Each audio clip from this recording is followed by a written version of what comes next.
Hello, আসসালামু আলাইকুম। তো আজকে আবার একটা অগোছালো রান্না নিয়ে চলে আসলাম আমার। তো আজকে রান্না হবে আপনার চিংড়ি শুটকি দিয়া মূলার তরকারি। তো শীতের দিনে খুব ভালো একটা সবজি, এটা মানে সবারই প্রিয় হয়। তো এর জন্য ভাবলাম প্রতিদিনই আসলে রান্নার ভিডিও সবার কাছে শেয়ার করি। জানি না কেমন হয় আমার অগোছালো রান্নাবান্না। তো রান্নাবান্না কেমন হয় তাও আমি জানি না। তারপরেও ভাবি যে সবার সাথে একটু শেয়ার করি যে প্রতিদিন কী রান্না করি, বাসায় কী খাওয়া দাওয়া হয়।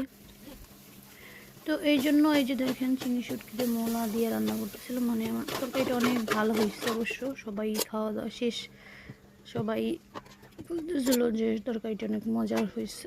তো গতকালকে সন্ধ্যার ভিডিও এটা।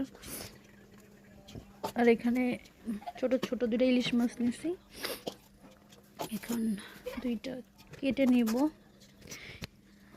হ্যাঁ, ইলিশ মাছ দিয়ে হচ্ছে ফুলকপি, টমেটো, সিম, আলু দিয়ে রান্না করব। ছোট ইলিশ, মানে ইলিশের বাচ্চা বলতে পারেন আর কি। তো তো বড় ইলিশ তেমন একটা আমাদের দিক দিয়ে পাওয়া যায় না, এগুলা ছাড়া। তো যেগুলোই আছে ওগুলো দিয়ে আর কি আজকে রান্না করব। তো এই যে দেখে মাছের কাটাকাটির মধ্যে আর আমি একটু এক্সপার্ট। মানে মাছ বলেন যাই বলেন, এগুলো আসলে কাটাকাটির বলতে আমার কাছে আসলে আমার খুবই ভালো লাগে।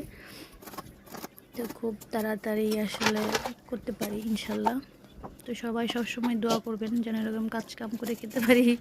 রান্নাবান্না করতে খুবই ভালো লাগে আমার আসলে, সব সময়, মানে প্রতিদিনই রান্নাবান্না আসলে করতে খুবই ভালো লাগে। তো মাছগুলো এখন ভালো করে পরিষ্কার করে ধুয়ে তারপরে ভেজে নিব। তো ওই যে দেখেন মাছগুলো সুন্দর করে ধোয়া আসলে শেষ প্রায়।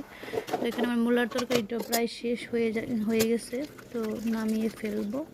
আর এখানে মাছগুলো ভাজার জন্য আর কি হলুদ মরিচ লাগাইয়া রাখিয়ে দিব। একটা মাছের মধ্যে ডিম হয়েছে, তো ভাত বসাই দিলাম।